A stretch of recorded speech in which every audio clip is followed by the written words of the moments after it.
unik gabungan antara artis otai dan juga artis baru. Kalau generasi ataupun Gen Z kata BBNU dengan OG. Jadi nak tahu apa lagunya itu, komposer oleh Bazli Yunaisi dan lirik oleh Ito Lara. Jom solat, persembahan Yunaisi dan juga Anik Muhai.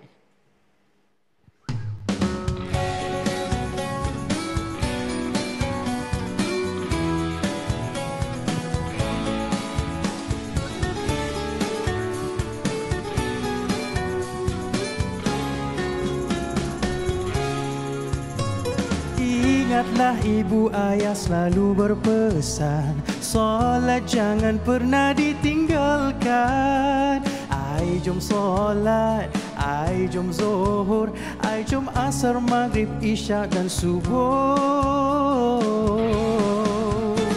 Orang solat Allah suka, orang malas Allah murka. 5 waktu bukanlah beban, janganlah cari alasan.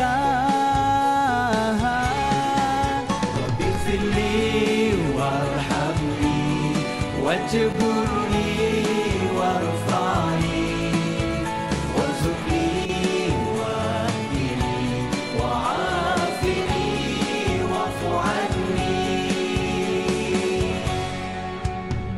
Rasul utusan bawa berkat, Islam datang bersama rahmat untuk selamat dunia akhirat. As-salatlah jangan tak buat. Rabbi fili warhamni wajburni warfa'ni warzuqni wahdini wa'afini wa'fu anni.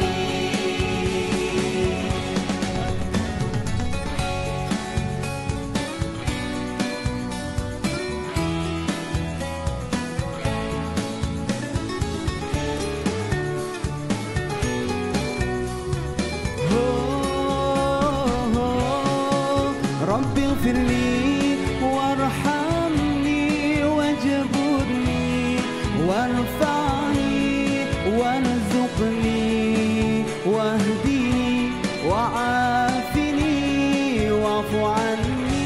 Ya Tuhanku, ampuniku, kasihiku, tutuplah aibku, angkatlah darjatku, kurniakanku rezeki, berikan petunjuk juga kesihatanku.